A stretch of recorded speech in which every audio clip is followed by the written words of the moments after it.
Hi, this is Cathy Lanzalaco. Welcome to another episode of Inspire Career Spotlight on Careers, the video podcast series, where I interview experts all across the career management space to bring you best in class expert information about careers and career related information to help you get up to date and advance in your careers. I'm really excited today. My guest is Dr. Kyle Elliott. Hey, Kyle. Hi, thank you for having me today. Thank you for joining me today. I'm really excited to bring Kyle to you, and let's hear his bio. I'm going to share that a little bit with you before we get into our questions. And Kyle has an important message today, so I'm really honored to bring that to you. But Dr. Kyle Elliott is the founder and career coach behind caffeinatedkyle.com. His goal is simple. He helps people find jobs that they love. His expertise is in Silicon Valley and in high tech. He has been recognized as a best career coach, an interview coach, and LinkedIn top voice, which, if you're not familiar, is the platform's highest honor. Last month, Dr. Elliott was elected to the executive board of the Gay Coaches Alliance. So welcome, Kyle. Thank you for having me, and thank you for that bio too. It was so exciting to add that I joined the Gay Coaches Alliance board last month. It was perfect timing as we head in to Pride Month.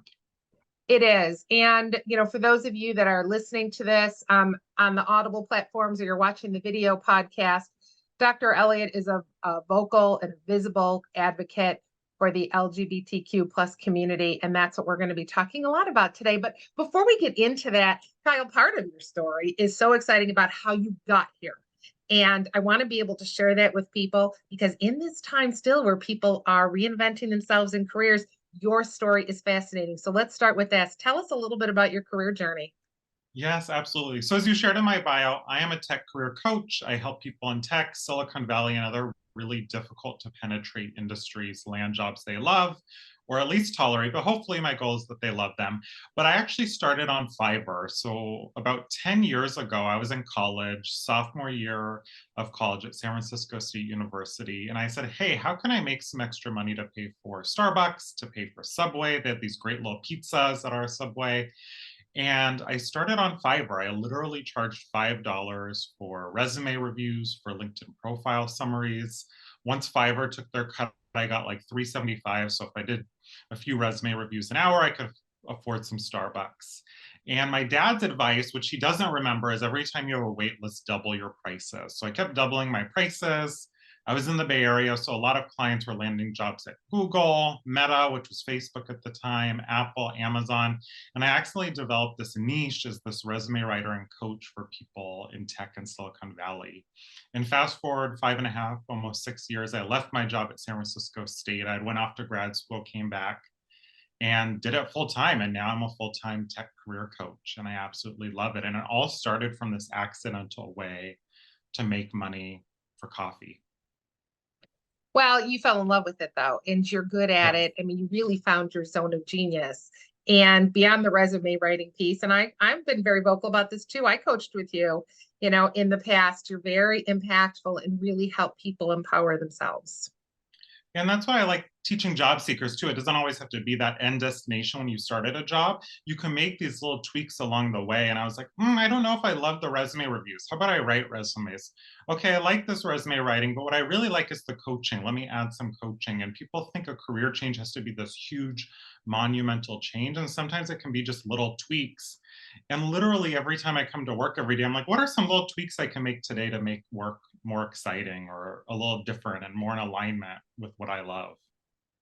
Well, I mean, as a business owner, that is the challenge that we should, raise up to ourselves every day. But even for people that, work for someone else, that's always a question that can be asked. How can I enjoy my work more? How can I ask for more that I want to do? How can I shift the way that I'm doing it? So that's great advice.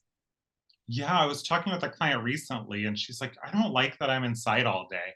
I'm like, okay, what can we do to change it? And she's like, maybe I'll have my lunch outside. And she realized just doing that, having her lunch outside every day, she works in a skyscraper in Silicon Valley. She's like, just doing this changed my entire day. And now I love my job again.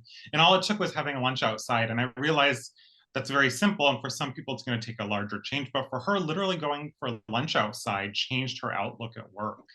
And it was just this little change. Yeah, change doesn't have to be monumental. It is those small incremental things that add up to the big change. Exactly. Many cases. But one of the reasons I wanted to talk to you, first of all, your story is fantastic, and it does give hope to the people that are, have an idea and they're starting out small and knowing what is possible. But also, it is LGBTQ plus month and Pride Month, and as I mentioned earlier, Kyle, you are a vocal and visible advocate for the community. So I'm very interested to share with our listeners today, what you have to say about that. So let's start in, and I'm going to ask you, what type of tips do you have for job seekers who identify as members of this community? We know that there is still discrimination happening. We know that a lot of employers are giving a lot of words, but not necessarily a lot of actions to inclusion. So what would you share with job seekers about how to target the right companies that really want them in their workplace? So a lot of the job seekers I speak with, sometimes they get a little surprised or saddened that they're like, oh, this company is really vocal about Pride Month. They're about LGBTQ plus folks, about diversity and inclusion. And then they go for the interview or they land the job and they're like, oh, this isn't really what their employer branding is all about. There's some misalignment or they feel catfished where it just doesn't line up.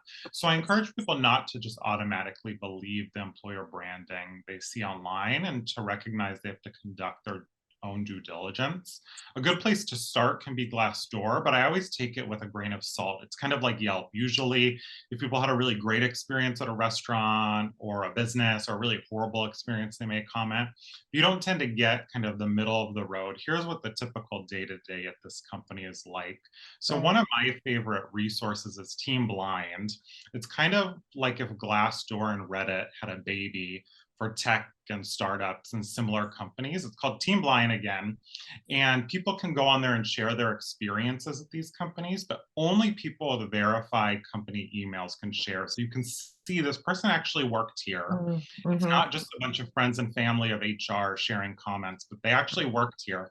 And you can go say, what's it like being an L6 at Amazon? What's the compensation? How easy is it to get to an L7? And people give a lot of tips there. And you can say, what's it like being LGBTQ plus here? What's it like being a person of color here? What's it like trying to come out in this organization? And then you can get even more specific at these larger organizations because it's going to depend what department you're in and what VP you're under. Yeah. I also like just reaching out to people. Hey, I see you're out on LinkedIn and share a lot. What's it like working at X or Y or Z company? Yeah. Kyle, what do you hear from people, or what has been your experience with people that you have coached that try to ask those questions and they think that they've targeted a company or they've started interviewing at a company that is walking the walk, but then they get into it and they find out it may not be the case. How do you recommend people handle that? Because again, I think sometimes employers can be very good at sending the message they want to send, and maybe it is not going to shake out that way once they get there. It's definitely personal for each person. I recognize I've had the privilege and luxury to walk away from jobs where I'm like, this isn't what I wanted. I remember Yeah. moving. I think I shared on LinkedIn yesterday or the day before. I moved from Seattle down to Silicon Valley for a dream job. It seemed perfect and amazing. And then literally day one I got there and I'm like, is this the same job we talked about and I interviewed for? Is this the same company? This is not the same. So I have the luxury to start job searching again and look, but not everyone has that luxury. So I encourage people to write down, okay, what are the requirements that I need in this next job? What are the deal breakers? And then what are some things in the middle that are preferences, but I'm willing, or I might have to be flexible here in the interim because I have a roof to put over my head, my children's head, Right, I have right. food to buy. I think it would be great if we could all work at the best, most inclusive, belonging employers, but we also live in a capitalist society where people have to pay rent and buy things. So asking Yeah. yourself, what am I willing or at least temporarily to put up with? And what's just a deal breaker where if I'm in this situation, I have to walk away or at least take some more serious action? Yeah. Through the job search process, it is I say game, but it is, courting each other and trying to put your best foot forward, but for people that are of the LGBTQ plus community, I think there's also that very sensitive piece where they want the employer that is going to recognize and respect where they are. But there may also be some fear attached to that about how they will be treated, even under the best of circumstances. So, the issue then becomes of self-disclosure, Mhm. right? So, what do you recommend to people as to whether or not they disclose? Is it necessary? Do employers want to hear it? Do they not want to hear it? What are your thoughts on that? And what do you recommend to people? Because I'm sure that is absolutely part of the job search. Yeah, and this comes up a lot. I talk a lot about disclosure and this topic of coming out when you're a member of the LGBTQ plus community. I live with multiple mental health conditions, so a lot of my clients also think, oh, should I come out around my mental health conditions when Same thing. applying, when I'm interviewing, once I join? So one is there's different steps that you might consider coming out. Is it during your application? Is it during the interview? It's once you've joined. There's no one size fits all answer. And I always like letting people know I never encourage people to come out before they're ready and they feel like it's psychologically safe. And before you come out, I encourage people also weigh the benefits and costs. What are the benefits of coming out? You might find the right organizations that align with you and push some away. There might be costs when you come out. There's going to be organizations that may not be a fit. There's research that shows people who put they, them pronouns on their resume compared to he, him, or she, her, they're less likely to get interviews. So there's some Sure. cost getting less interviews. So it's really you weighing the benefits and costs yourself into saying, what am I able to put up with? And me, someone who's been able to come out, I've had a lot of privilege to say, you know what, if that's not the right job, it's not the right job. But not everyone's in that situation. Some people need a job really badly and they're not able to do that. So it's really a personal choice and you have to weigh those benefits and costs and perhaps consider at what point do you want to come out as well and to who. What is your opinion on how much being completely authentic in the workplace, how much that contributes to job search or to job satisfaction? I find in the clients I talk with, the more open they're able to be, the more of themselves they're able to share at work, the happier they are. Oftentimes there's at least some masks people still bring to work because it's work and that's how it is. However, the more people are able to share work, often the happier they are. And that doesn't mean sharing everything with everyone, but at least having people at work where they can say, here's what's going on, here's what I want to share, here's who I am. And I found that's really helpful for people to have those individuals at work they can share with. And that doesn't always have to be your manager. Sometimes it's a colleague, sometimes it's someone in a different department. And then also knowing you have an HR department as well that's there for you. I know you worked in HR for many years, and knowing that's the avenue as well to be able to consult them. And HR has an employee handbook most often. If it's an organization of more than 5 or 10 people, they should have an established employee handbook that tells you as well, here's all the resources available to you and how we can support you. Yeah. I mentioned before, and I said, and I'll say it again, you're a very vocal and visible advocate for this community. You belong to the community. And Kyle, I just saw a post that you did the other day. It was a picture of you and your partner, JV, and you're very public about it. And the pictures are fantastic. And I enjoy seeing your travels and your adventures. Disney pass holder, you guys are all over the world. It's fantastic to see. But you did mention in the post that sometimes, as you're very open about it and you're posting, and that sometimes that will result in nasty comments back, threatening, or even being out in public together, going to the places that you enjoy together. Mhm. Sometimes it's fearful. So, what are your thoughts on that about social media and the role it plays, whether it is with the job search piece? Because obviously our social footprint is huge as we're searching for jobs. But overall, how have you become more comfortable with it? Because there certainly is a downside to it. Yeah, that post you're talking about, Yvonne, I got a negative Mhm. comment, someone saying it was a sin. They wrote all this negative stuff, saying about burning on HELL, all that stuff, a lot of negative stuff this person commented. And that's part of weighing those benefits and costs and saying, oh, this is a cost of me sharing my story. And the benefits for me outweigh those costs, the benefits of knowing that there's going to be people every single day. I get messages, oh my gosh, thank you so much for sharing, Kyle. This is helpful.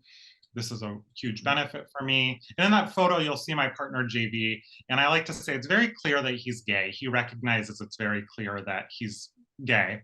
So when he job searches, he makes it very clear on his resume. I wrote his resume. We try and make it very clear that he's gay. So he doesn't go to the interview and they're like, oh, I'm surprised about this, because he Yeah, doesn't want to work at those organizations. yeah, So it's similar for you. You have to weigh those pros and cons. And he has that privilege as well to say, you know what?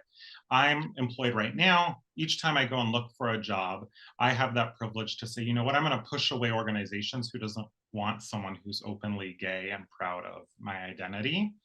But for you, if that's a concern, if you really need a job, if you're open to any type of organization, even one that may not be as inclusive, you may say, you know what, maybe I don't want to be as open on social media, or I want to be a little more mindful of my footprint, because I live in California. I live in more blue areas of California my whole life, or at least post high school. But not everyone's in those areas, and you have to take care of your safety as well. If perhaps where you live, it's less safe to share about yourself. Kyle, over the time that you've been advocating, and you've been sharing your personal journey and your relationship with JV, have you seen a shift? Has it improved over time? A I shift of think acceptance, I mean? I think there's been both. I think we've seen a shift of more people being accepting and saying who you are is who you are. And I love that. And please keep sharing more of it. And I think with our recent president before Biden, we saw a lot of people being more vocal, saying, you know what, I'm allowed to share my hate for people. So I think we've seen more of both. I think I've seen more of the Wow. acceptance and people being louder about their acceptance, and I've seen more people be louder about their hate. And it's been verbal. Me and JV, when we go out, we've gotten the F word. We've had death threats to us. So I think it's both of those. And a job seeker, at the end of the day, you have to protect yourself and your safety. Wow. Yeah, I'm sorry. Sorry that's been your experience. It's just it's difficult for me to get my head around. Yeah, That's not been my experience. I'm not a gay person. yeah. Um, and when I hear those stories, and I think many people that want to be advocates as well, that want to support, it's painful to our hearts to hear that, because we Mhm, could imagine it could be our children, it could be our brothers, mhm, sisters, our aunts, our mhm. uncles. We all know someone, and we never want anybody to be treated that way. So it's terrible. It's terrible. But Kyle, let's shift it a little bit and let's talk about actually getting into the workplace. You know, if you've disclosed or not and you've landed that job, let's even assume that, you know, that it's a welcoming company or you believe it to be. Let's talk about the employer side on it, right? So you want to attract the best talent, and certainly to not accept people that are of the LGBTQ plus community, you are leaving talent all over the place, right? So what is your advice? Because I know you're speaking to some employers lately, right? Mhm. And talking about them. What do you tell them about how to build that inclusivity, how to really support those people, how to walk that walk and really be able to create that culture Mhm. that's going to allow them to bring in people to thrive and to help them make money? Because as you said, Yeah. it's a capitalist society. Yeah, so I've been doing lots of talks this month for Pride Month and year round. And one of the biggest things I think is important to talk about is that you're going to make mistakes. Anytime you're talking about a topic that involves humans, is you're going to make mistakes. And being comfortable with that is really important, having that growth mindset, knowing, you know what, I'm going to learn about a topic and I'm going to make mistakes. I'm going to need to unlearn things and relearn things. And it's going to constantly be changing. And being open to that is really important. Saying, you know what, I thought it was called this, but it's actually called this, and now it's called this, and now it's called, that's life and being human as Yeah. things are Mm-hmm. continually changing. And part of that is also recognizing to not make assumptions that every employee is different. So today I'm sharing about my experience as a career coach working with my clients, but different clients, different job seekers, different humans are going to have different experiences. So it's important not to make assumptions and say, here's how all LGBTQ plus people want to be treated because one person on one podcast said that. It's Yeah. important not to make assumptions and just treat everyone the same. We're not a monolith. And with that, I would encourage people to ask employees, what do you need? Asking your employees, how do you want to be treated? What do you need is really important. I'm not a fan of the golden rule of treating people how you want to be treated because each of us want to be treated different. I love the platinum Yeah. rule, treat people how they want to be treated. Ask them, what do you need? And that can be really powerful in supporting your employees because some employees may want an ERG, an employee resource group. They may want a lot of pride celebrations. Another employee may say, you know what, that's not important to me. I want this other thing instead. I want equal benefits for my partner. That's more important than a pride Right. celebration at work. And asking Yeah. your employees, that's the only way you're going to learn what's important to them. Well, I think we're also talking about a couple different things here. I think we're talking about employers that are early in that stage where they're finally embracing it beyond compliance and saying, we really want to change our culture, but we don't Mhm. necessarily know where to start. What would you recommend to them? I would ask your employees if they're not really sure where to start, ask a few of your employees and say, you know what, I realize we're just starting out. What would be helpful for you? What would you like to see? But not put those employees on the spot and expect them to respond right there because they may have some wonderful ideas. And if your organization has been hesitant to adopt, it's 2023. And if you're just now starting these, you're late to the game. So give them some time to think and don't tokenize them and expect them to do all the work of educating you as well. I also love Google. I realize this seems simple, but going on Google and saying, how can we support LGBTQ plus folks? Putting pronouns in our email signatures and on our website, asking people what name they use and not assuming it's their birth name. These different techniques, there's a lot of great ones out there. So asking your employees what they want is helpful, but then also not making these same employees that have been oppressed and intentionally ignored, not making them do all the work of educating you and making the changes as well. I think that's a very easy trap to fall in. And as someone who's worked in human resources, I could add that to numerous groups of people for different reasons, right? Mm-hmm. One person does something good, and all of a sudden, you keep relying on the same person, tapping them, tapping them. And you're right, to tokenize them and have them do the work, and that it can be an easy out. And even though it seems like it may not start that way, it can be. So I like that Mm-hmm. you called that out. What about for the more mature companies that are, farther along in that journey? But maybe they've hit a wall. Maybe they are receiving some negative feedback. Things just aren't necessarily working out the way that they had intended. What are your thoughts on that? I would say go back to the employees as well. Figure out what's not working and what those employees want. I find oftentimes there'll be a group of individuals who say, here's all these ideas of what we can do for our employees. Here's some great ideas. And then they don't have the actual employees who are complaining or sharing really valuable feedback in the room. I'll I do a lot of executive coaching, and clients will share, here's some issue we have.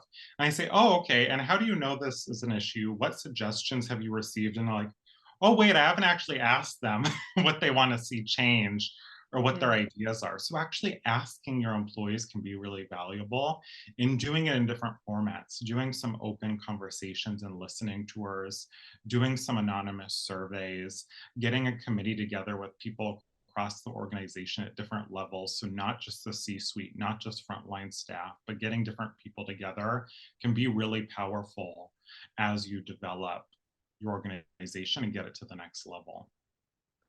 Yeah, I also would be interested to hear your thoughts on employee training, because I think a lot of the resistance may not come from the company per se, not from the brand, but from the other coworkers. When you're talking to these organizations, what advice do you give them about that? Employee training is critical, recognizing that we all have bias and working to undo that bias, training employees on diversity and inclusion, and trying to put that lens. I like thinking of it as applying that diversity and inclusion lens to everything, not just saying, how is it in our marketing or how is it in our recruiting, but applying it everywhere to everything you do can be really powerful. And those trainings, when it's just one standalone training, it's not going to do much. But when you start integrating it across your organization, doing regular trainings, doing coaching, creating a culture that really embraces diversity and inclusion can be really powerful. And I've seen changes happen when organizations from the top down and the CEO, the C-suite embrace it. It's powerful how they're able to make true shifts. And employees say, wow, I feel like I belong here. Our organization's actually taking a stance and putting time, energy, and money behind this. Yeah, but I also would say that I think one of the important points that you made is it has to start at the top, because there's a Mhm. level of accountability here. There's a level of accountability at the executive level, and then certainly as Yes. it trickles down to be able to hold employees accountable for their behaviors.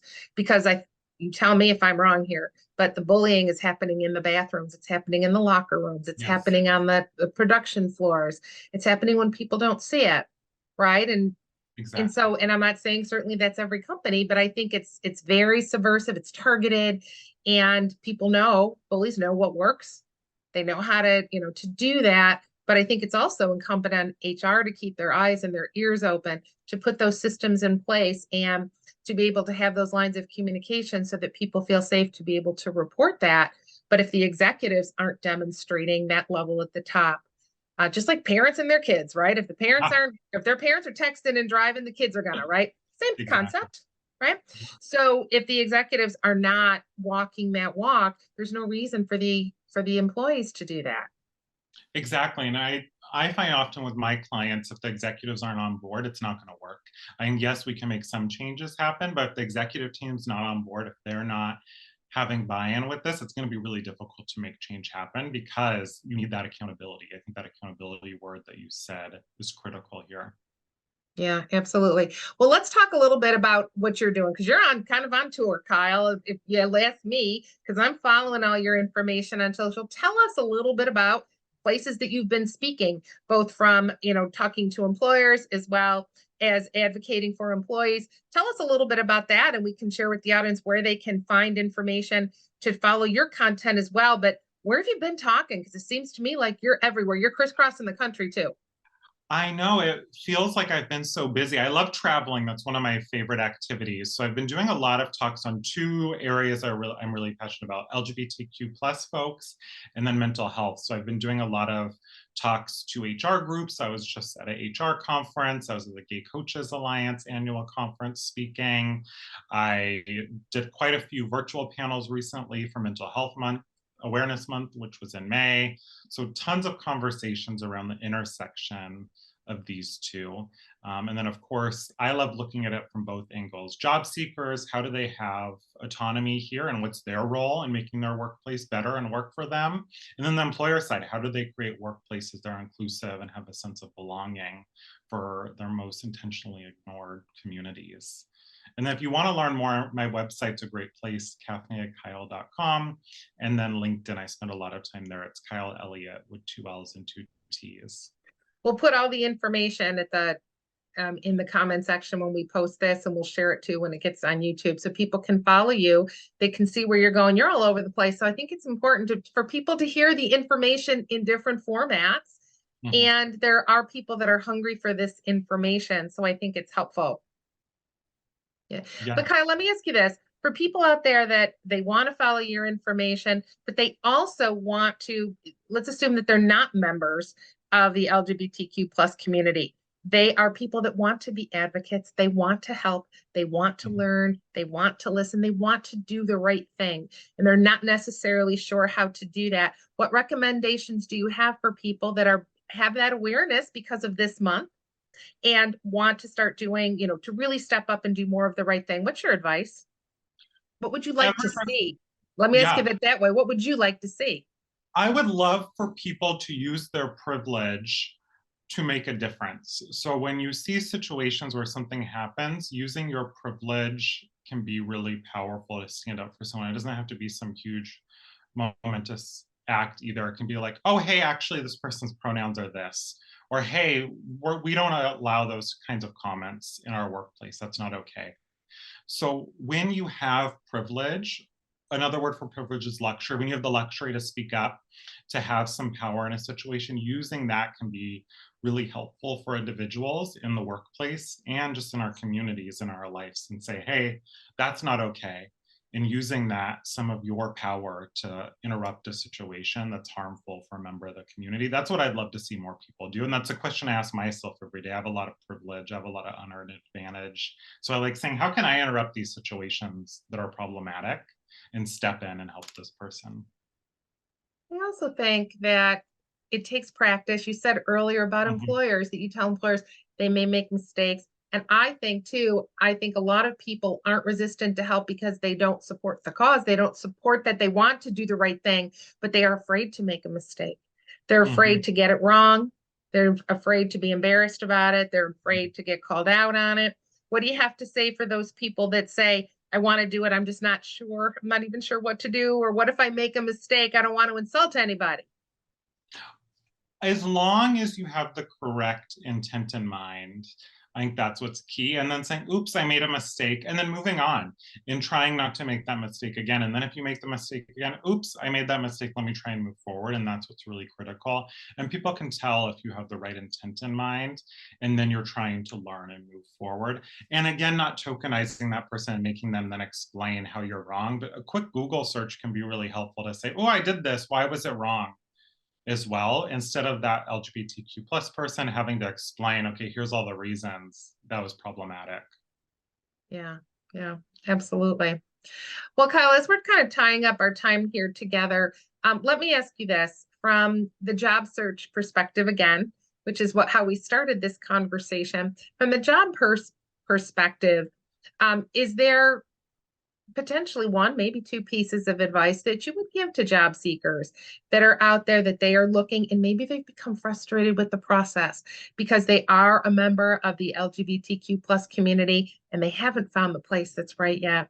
And they really know they can hold that vision of the place that they really, really want to work, but they haven't found it yet, getting frustrated, or maybe they have not been treated well and they just don't know what else to do with that. What else would you suggest to them? What other piece of advice might you give? Something I love, I call it a mini 360 or a personal 360, is asking a few people around you, friends, family, other people you trust, where can you see me working? Hey, I'm looking for an organization that's really inclusive of LGBTQ plus folks. Where can you see me working, and getting some insight from these folks? And oftentimes clients will start recognizing themes. They're like, everyone sent me SaaS companies, or three different people sent me this exact same company. I had a client, all three people sent her the exact same company. And she's like, clearly there's a sign here if everyone's sending me the same company. So simply serving the people around you can be really powerful. That's great. And I don't think people think about that too much. No, and it's super easy. You're just putting the work on other people, and then you get these great insights. And I use this throughout the job search. If you don't know what makes you fabulous, ask people. If you're not sure, oh, what's an area of improvement? Ask some people around you. They'll give you the feedback. So you can use this anytime you get stuck in your job search. All right. I love it. Thank you, Dr. Kyle Elliott. That was fantastic advice. I appreciate that. And let me ask you this last question before we sign off here. What other fabulous travel plans do you have coming up? Where else can anybody see you speak, or you're going to be talking or releasing new content on LinkedIn? What should we be looking for? Yes, so I'm actually in the process of getting certified as an I Am Remarkable facilitator. It's an initiative through Google to help people own their accomplishments. So if you head over to my website or you reach out to me on LinkedIn, I can share more about it. But it's a process to help you own your accomplishments and learn more about recognizing your greatness, your fabulousness, your awesomeness. So that's something I'm really excited about in the process. And I'll be hosting a workshop every few months. It's completely free to learn how to own what's great about you. All right, I do have a last question because I lied. I do have another question that Yes. didn't come to my mind till we started signing off. Let's go back to the introduction. You started on Fiverr. Now you are a very high demand coach with an incredibly thriving coaching business. You are all over the country talking. What's your piece of advice for people that are just starting out on Fiverr or just starting with those side hustles and they see you and go, oh my gosh, he did this. What might be the one piece of advice you want to leave them with?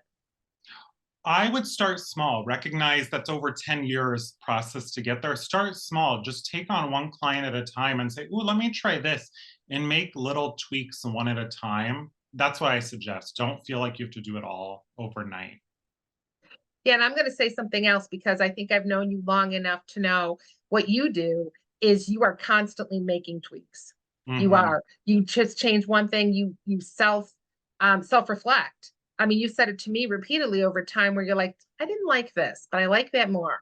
So taking stock of that and really leaning into what you love and doing more of that because that's where your zone of genius probably is. And just to say, just because I'm here today doesn't mean I'm going to be there tomorrow. And you can do that with your job search as well. You can say, okay, here's my resume. Okay, let me make a little tweak because people feel like I have to rewrite my whole resume. No, change one bullet. Okay, tomorrow change another bullet. So I love this little, I read this book called Small Teaching, how you can keep making little tweaks. So just make little tweaks and your life will change exponentially. All right. And I think that's where we're going to leave it today. Thank you, Dr. Kyle Elliott. Congratulations on your wonderful business. And thank you for the work that you're doing in terms of your advocacy for the LGBTQ plus community. I thank you for your friendship and thank you for taking the time to meet with our audience today and sharing your insights. Yes, thank you for having me. This was a blast. Yeah. Well, I'm going to put Dr. Kyle's information in here. Feel free to reach out and please follow him on LinkedIn and on Instagram. He's constantly posting. And again, if you are someone that's looking to be an advocate and you're not going to know where to start beyond just putting up the banners, and which is a great place to start. It's a great place to start. But what else can you do? He's full of information and he's happy to share it with you. And he's very non-judgmental about it. So don't be afraid to ask. Thank you, Dr. Kyle Elliott. I appreciate it. All right. And everyone, until we meet again on the next episode of Inspired Career Spotlight on Careers, live inspired.